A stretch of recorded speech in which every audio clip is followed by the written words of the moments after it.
The predator mothers freaked. The human walked out of the river with every cub alive. Part 1.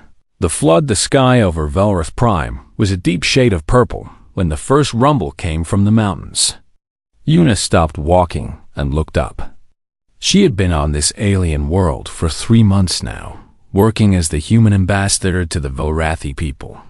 In that time, she had learned many things about them. She had learned that they were proud. She had learned that they were strong. And she had learned that they thought humans were weak little creatures who had no business being in space. Una did not argue with them about this. She simply smiled and did her work. The Velrathi were large beings. They stood about 8 feet tall, with bodies covered in thick fur of different colors. Some were silver, some were gold, some were black with stripes like tigers. They had faces like great cats, with sharp teeth and glowing amber eyes. Their claws could cut through metal as easily as paper. They were predators in every sense of the word, and they had ruled their part of the galaxy for thousands of years. Humans. In their eyes were prey animals, soft, weak, strange little creatures with no claws, no fangs, and no fur. The Velrathi could not understand how such beings had ever survived on their own planet, let alone built ships that could travel between stars. Una had stopped trying to explain it to them. Some things, she had learned, could only be shown. The diplomatic compound where she lived sat in a beautiful valley between 2 mountain ranges. A river ran through the middle of it, clear and blue and peaceful. The Velrathi had chosen this location for its beauty, and Una had to admit it was lovely. Every morning, she would walk along the river and watch the alien birds fly overhead. Every evening, she would sit on the bank and listen to the water sing its soft song. Today, however, the river did not sound soft. It sounded angry. Una was returning from a supply run when she heard the first scream. It was not an adult scream. It was high and sharp and full of terror. The scream of a child. She dropped her pack and ran. The scene at the riverbank made her heart stop. The peaceful blue river was gone. In its place was a monster made of water and mud, rushing down from the mountains with terrible speed. The water was brown and thick, filled with branches and rocks and debris. It had swallowed the banks and was still rising, still growing, still hungry for more. And in the middle of this monster, clinging to rocks that were slowly disappearing beneath the flood, were 7 Velrathi cubs. They were young, most of them no bigger than large dogs. Their fur was wet and matted, their claws scraping uselessly against the smooth stones. They screamed and cried for their mothers, their voices barely audible over the roar of the water. On the shore, 5 Velrathi mothers stood frozen. Una knew these females. Dara was the leader, a silver-furred matriarch whose son was among the cubs on the rocks. Bora was younger, with golden fur and worried eyes. Myra had 3 cubs out there, all of them crying. Gina and Hannah were sisters, their black-striped children huddled together on the furthest rock. They paced back and forth along the bank, roaring and reaching out with their long arms, but they did not enter the water. They could not enter the water. This was the one weakness of the mighty Velrathi. For all their strength and speed and deadly grace, they could not swim. Their bodies were too heavy, their muscles too dense. In water deeper than their waists, they sank like stones. Every Velrathi knew this from birth. Water was death, and so the mothers could only watch as their children slowly lost their grip on the rocks. While Una was already pulling off her jacket. Human. Dara's voice cut through the noise. The silver matriarch moved to block her path, her amber eyes wild with fear and anger. "What are you doing? Stop!" "Your cubs are drowning," Una said. She kicked off her boots. "You cannot save them. The current is too strong. Even our strongest males would be pulled under." Dara's claws extended, then pulled back. She was shaking. "You will die. Maybe. Yuna pulled off her heavy outer shirt, leaving only her thin undershirt. But your cubs will definitely die if no one does anything. Then they die with honor. Dara's voice cracked on the last word. They die as Velrathi, not rescued by some prey creature who thinks she can fight a river. Yuna looked at the matriarch. She saw the fear there, the helplessness, the desperate hope that was too afraid to show itself. She understood. Dara was not being cruel. She was trying to protect Yuna from a death that seemed certain. But Yuna had grown up by the sea. Her home city of Bizan sat on the coast of Korea, where the waves could be gentle one moment and deadly the next. She had learned to swim before she could walk. Her grandfather had been a fisherman who had survived 3 shipwrecks.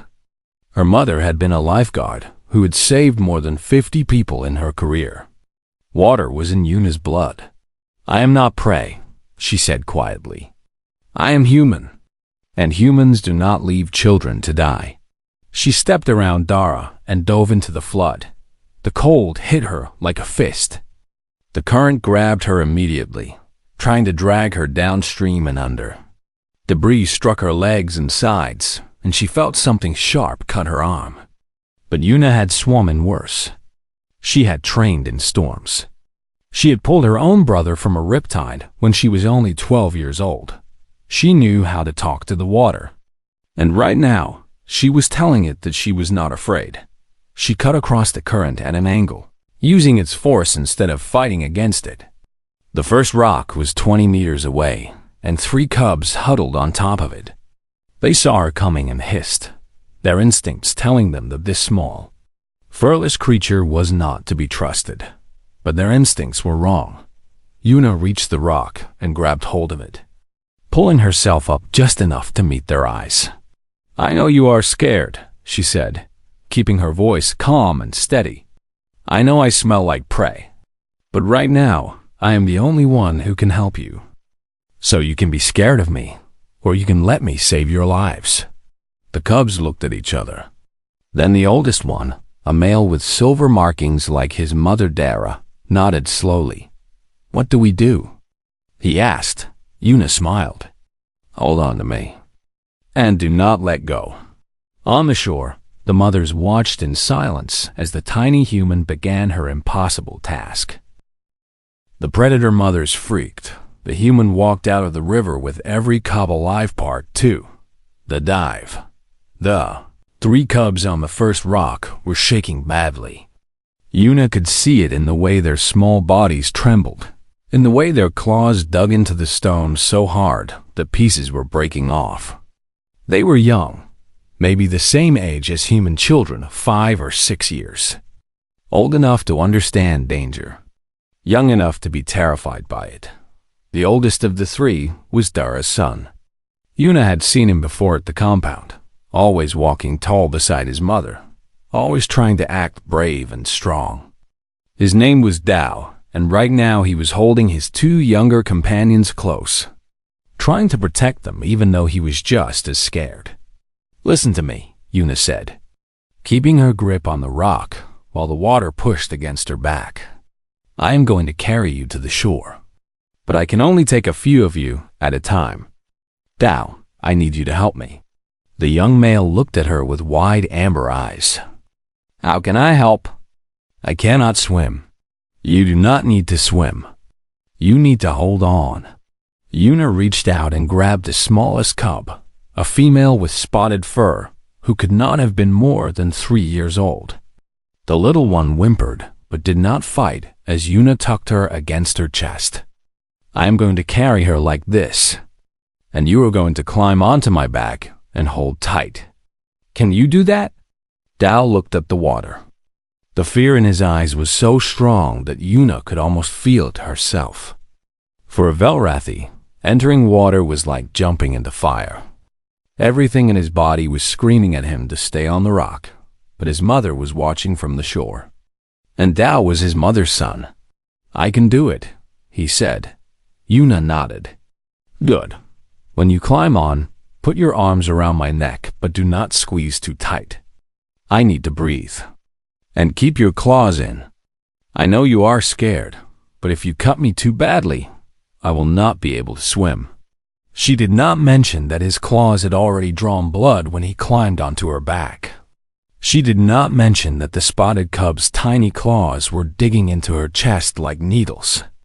There was no time for pain right now. There was only the river and the cubs and the shore that seemed so far away. What about me? The third cub, a female with black stripes, looked at Yuna with tears running down her furry face. "Are you leaving me here?" "Never." Yuna grabbed her by the scruff of her neck, the way she had seen Vorathi mothers carry their young. The cub went limp immediately, her body responding to an instinct older than thought. "I am taking all of you." "Hold on." She pushed off from the rock and began to swim. The current was stronger now. The water had risen while she was talking to the cubs, and more debris was flowing down from the mountains. A large branch struck her shoulder, and she gasped at the impact but kept swimming. Another piece of wood scraped along her side. Something sharp cut her leg below the knee, but Yuna did not stop. Her arms burned as she pulled through the water. Her legs kicked in a steady rhythm, pushing against the current that wanted to drag her down. 3 cubs clung to her body, their combined weight making every movement twice as hard. The water was cold, so cold that her fingers were starting to go numb. She thought about her grandfather. He had been a small man, not much taller than Yuna herself, but he had hands like iron and a heart that never knew fear. He had taught her to swim in the ocean when she was barely old enough to walk. He had thrown her into the waves and watched her struggle, not to be cruel. But to teach her that struggle was not the same as drowning.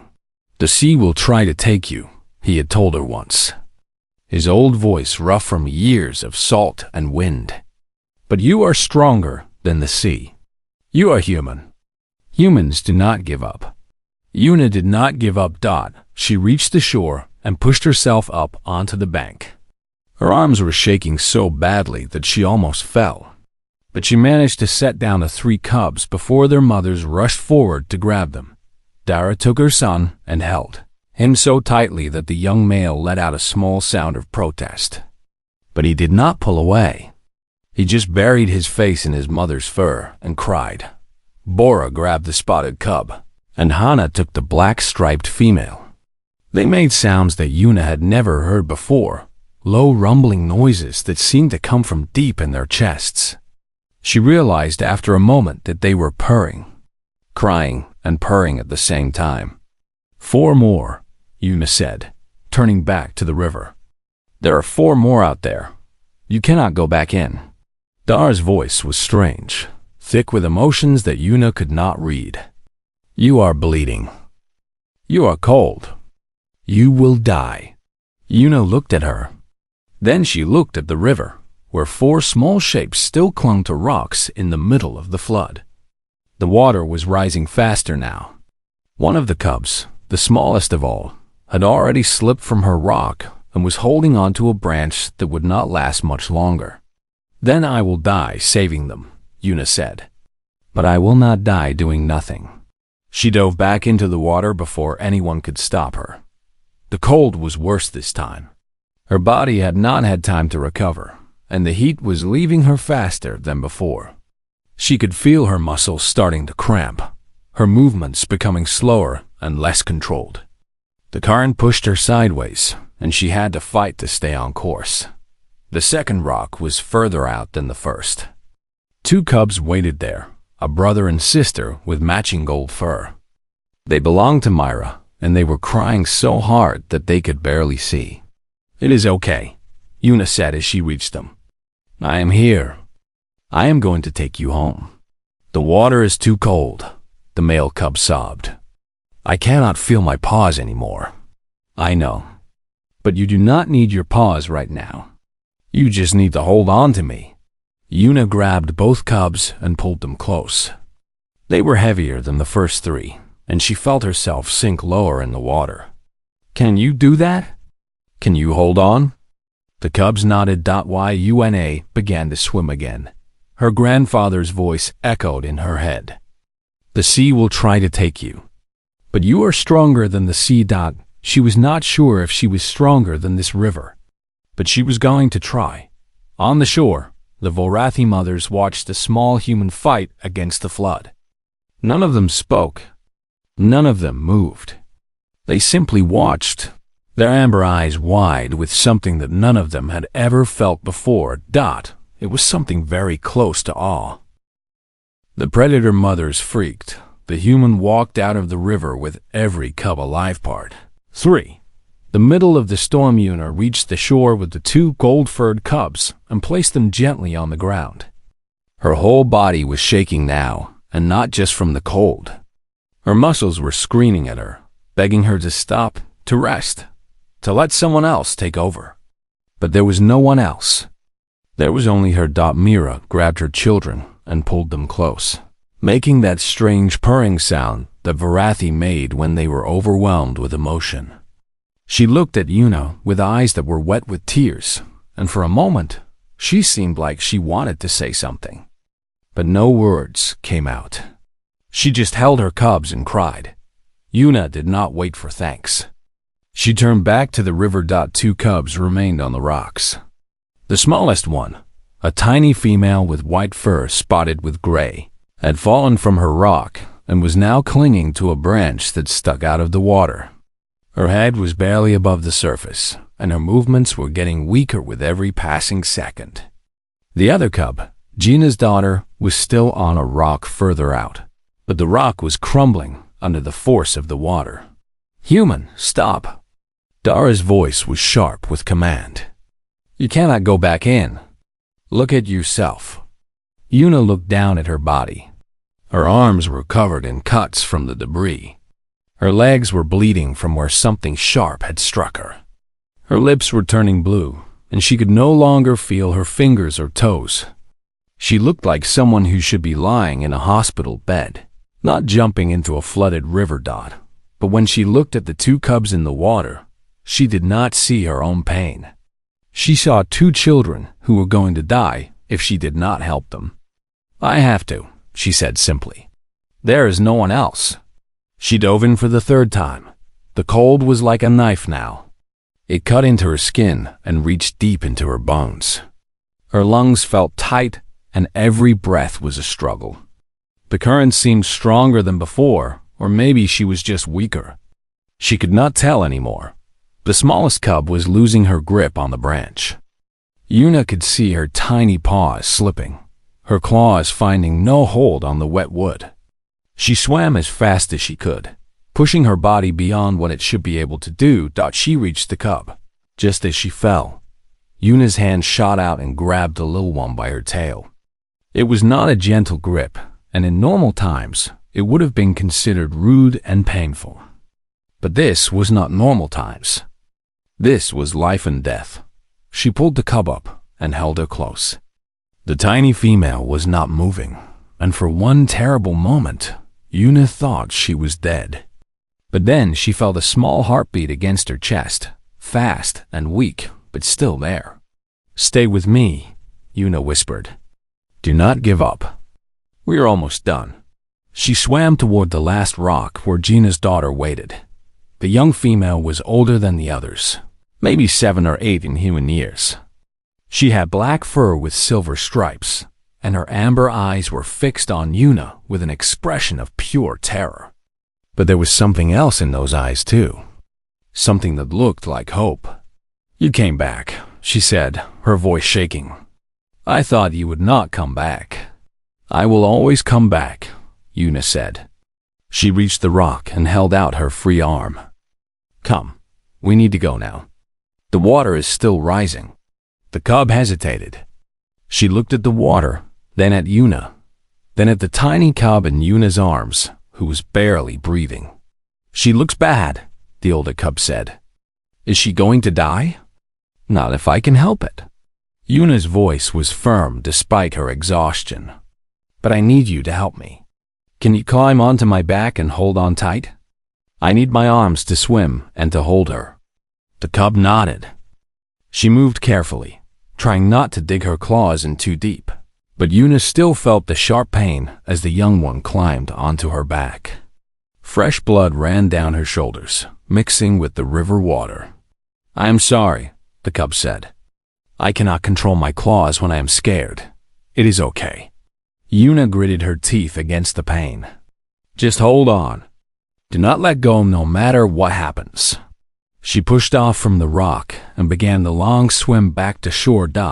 This was the hardest part yet. Yuna's body had nothing left to give, but she demanded more anyway. Her arms moved through the water in slow, painful strokes. Her legs kicked weakly, barely keeping her afloat. The weight of the two cubs pressed down on her, and every second she expected to sink below the surface and never come back up. The current grabbed her and pushed her sideways. She fought against it, but it was so strong and she was so tired. A large piece of wood struck her in the side, and she gasped, swallowing water. For a moment, she went under. Darkness, cold, the sound of rushing water filling her ears. Then she thought about the cubs, about their small bodies trembling with fear, about their mothers on the shore, watching and waiting and hoping. She broke the surface and kept swimming. Her grandfather had told her once that humans were special, not because they were strong or fast or smart, but because they could keep going when everything in their body told them to stop. Other animals would give up when they were hurt or tired. Humans would not. Humans would crawl on broken legs to save their children. They would fight with bleeding hands to protect strangers. They would swim through frozen rivers to rescue cubs that were not even their own kind. That was what made humans dangerous. Not their weapons or their ships or their technology. Their will. Their stubborn, impossible, unbreakable will. Yuna's feet touched the bottom of the river. The water was only chest-high here. She could stand. She could walk. She took one step. Then another. Then another. On the shore, the Volrathi mothers watched in silence. None of them had ever seen anything like this.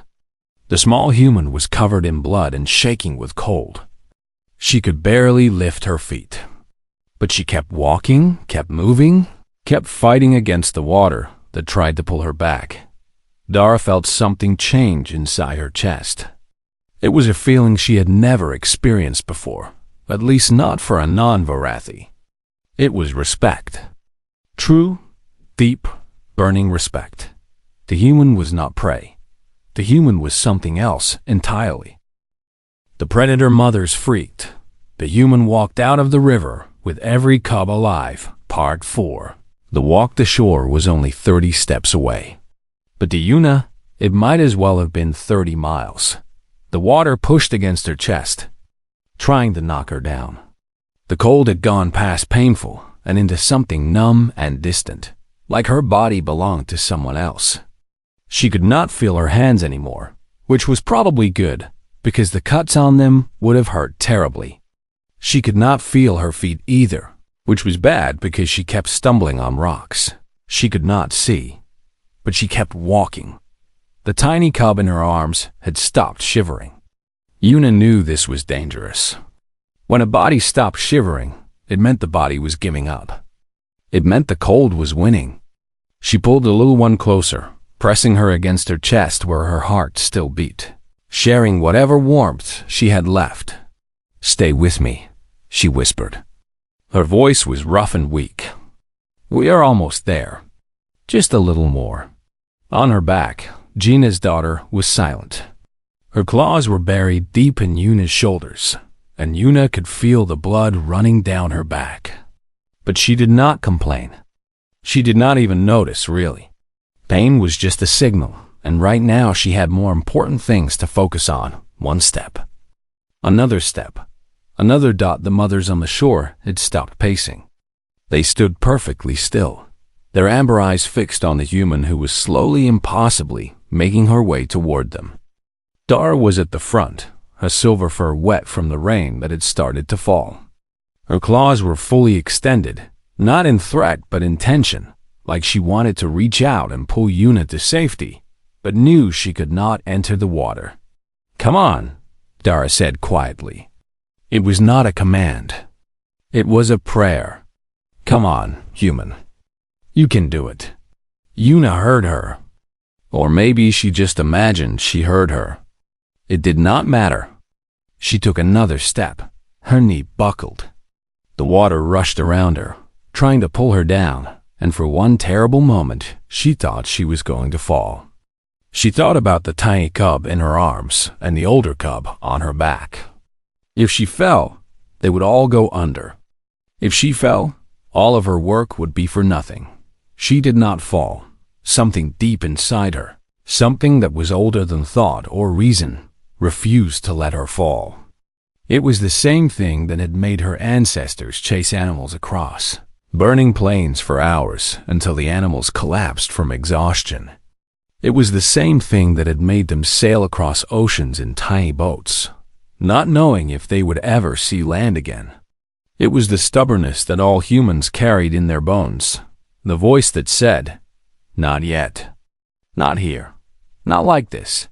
Yuna straightened her leg and kept walking. The water was waist-high now. Then thigh-high. Then knee-high.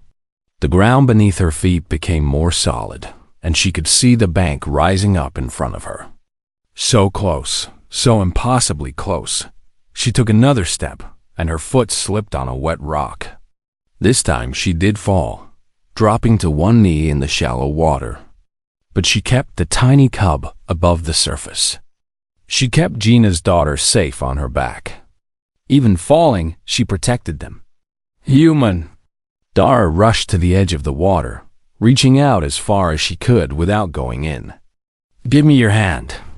Give me your hand. Yuna looked up. The silver matriarch was only a few feet away, her amber eyes wild with fear and hope. Her clawed hand stretched toward Yuna, shaking slightly. Yuna reached out and grabbed it. Dara pulled. She was strong, so much stronger than Yuna, and she dragged the human out of the water like she weighed nothing at all. The older cub tumbled off Yuna's back and rolled onto the grass, where Gina immediately grabbed her and started checking her for injuries. Yuna fell onto the ground, still holding the tiny cub against her chest. Take her, she said, her voice barely a whisper. She is too cold. She needs warmth. She needs help. Bora stepped forward and carefully took the tiny cub from Yuna's arms. The little one did not move, did not react. Her eyes were closed, and her breathing was so shallow that it was almost invisible. She is not breathing right, Bora said, her voice high with panic. What do we do? I do not know what to do. Turn her on her side. Yuna forced herself to keep talking, even though every word was exhausting. Pat her back gently. She swallowed water. It needs to come out. Bora did as she was told. For a long moment, nothing happened. Then the tiny cub coughed, and water came out of her mouth, and she took a deep, gasping breath. She opened her eyes. Mama?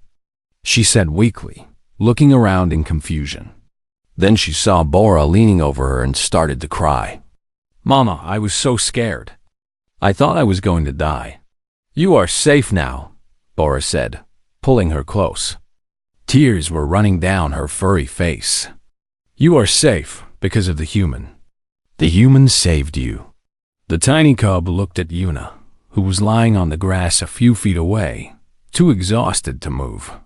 Their eyes met. Thank you, the tiny cub said. Yuna tried to smile, but her face was too cold to move properly. She tried to speak, but her voice would not come. She tried to lift her hand to wave, but her arm would not obey that, so she just lay there, looking up at the purple sky of Veroth Prime, feeling the rain fall on her face. Her job was done. All 7 cubs were safe. She could rest now. Dara knelt beside her. The silver matriarch's face was strange, filled with emotions that Yuna had never seen on a Volrathi before. Fear, gratitude, wonder, and something else. Something deep and powerful. You should have died, Dara said softly. By every law of nature, you should have died. Yuna closed her eyes. Probably, she agreed. But you did not. You kept going. You kept fighting. Dara's voice cracked. Why? Why would you risk your life for our cubs? We have not been kind to you. We have not treated you with respect. Why would you die for us? Yuna thought about the question. She thought about the cubs crying on the rocks. She thought about the mothers watching helplessly from the shore. She thought about her grandfather and her mother and her brother. She thought about every time in her life when someone had needed help and she had been there to give it. Because they were children, she said finally. And children should not die if someone can save them. Then her eyes rolled back and she went still. Human? Dara grabbed her shoulder and shook her. Human, wake up. But Yuna did not wake up. She had given everything she had, and now there was nothing left. Dara lifted the small human in her arms and began to run toward the medical building. The other mothers followed. Their cubs held close, their hearts filled with a new understanding of what humans really were. Not prey.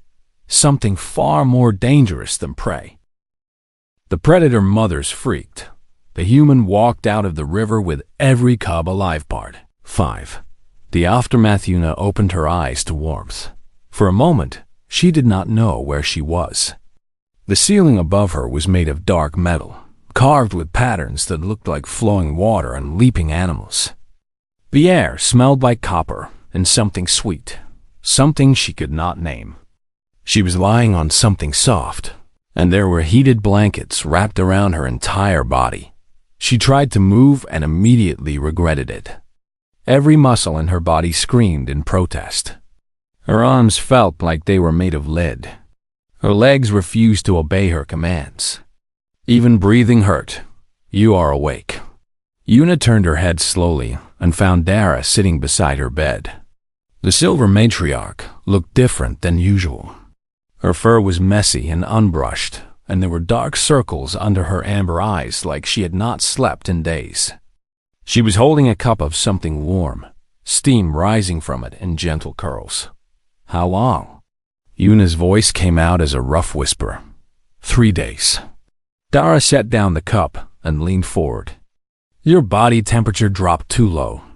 The doctor said your heart stopped twice during the first night. They had to bring you back both times. Yuna processed this information slowly. Her heart had stopped. She had died twice. And yet here she was, alive, wrapped in warm blankets on an alien world. The cubs? She asked. Dara made a sound that was somewhere between a laugh and a sob. The cubs are fine. All 7 of them. The smallest one, the white one, she had water in her lungs, but the doctors got it out in time. She's running around and causing trouble already. Her mother cannot keep her still. Yuna felt something loosen in her chest. She had not realized how tightly she had been holding onto that worry. Good, she said. That is good. They sat in silence for a moment. Outside the window, Yuna could see the purple sky of Velroth Prime, darker now as night approached. The rain had stopped, and the stars were beginning to appear, strange and beautiful in their unfamiliar patterns. You should not have survived, Dara said finally. Her voice was quiet, almost gentle. I have been thinking about this for 3 days, and I cannot understand it. The water was too cold. The current was too strong. You were carrying 7 cubs, each one weighing half your body mass. By every calculation, you should have died in that river. But I did not, Yuna said. But you did not. Dara's claws flexed against her thighs, then retracted. It was a sign of deep emotion among her kind. Our scientists have been studying your species for years. We thought we understood humans. We thought you were fragile, soft, weak. Prey animals who had somehow built machines that let them pretend to be more than they were. She stood up and walked to the window, her silver fur catching the light from the setting sun. We were wrong, she continued. We were so terribly wrong. I watched you drown, Ambassador. I watched the water close over your head 3 times, and each time, you came back up. Our strongest warriors could not have done what you did. They would have died trying. But you—" She turned to face Yuna, and there was something like fear in her eyes. "You refused to stop. Some part of your brain decided that my children would not die today, and reality simply bent around that decision." Yuna was quiet for a long moment. She thought about her grandfather, about his weathered hands and his calm voice. She thought about her mother, who had pulled drowning tourists from the sea without ever once showing fear. She thought about her brother, crying and coughing in her 12-year-old arms. "Where I come from," she said slowly, "there is a saying. The sea takes who it wants. But humans do not accept that. We fight. We struggle. We refuse to let the water win, even when winning seems impossible." She met Dara's eyes. "That is what it means to be human. We do not give up. Not on ourselves. Not on others." Dara walked back to the bed and knelt beside it, bringing her face level with Yuna's. Her amber eyes were bright with something that looked like tears. "The Volrathi Dominion has reconsidered its position on humanity," she said formally. "We sent a message to our homeworld this morning. When they asked why, I told them what I saw. I told them about the small human who dove into a flooded river to save cubs that were not her own. I told them about the way she kept swimming even when her body was failing. I told them about the way she walked out of that water with 7 lives in her arms." She reached out and took Yuna's hand gently, careful not to scratch her with her claws. "We thought you were prey," Dara said softly. "We were wrong. You are something else entirely. You are the kind of predator that makes other predators afraid." Yuna laughed, then winced as the movement hurt her ribs. "I am really not a predator. I do not hunt anything. No, you do not hunt to kill." Dara's whiskers twitched, which was the Volrathi equivalent of a smile. "You hunt to save. And that, Ambassador, is far more terrifying than any killer I have ever known." There was a noise at the door, and Yuna looked over to see 7 small faces pressed against the glass. The cubs had come to visit. The smallest one, the white female who had almost drowned, was at the front of the group, her nose squished against the window. "Can we come in?" Dao called through the door. "We want to see the human." Dara looked at Yuna with a question in her eyes. Yuna nodded. The door opened, and the cubs rushed in like a furry wave. They climbed onto the bed, onto the chairs, onto every available surface, all of them talking at once.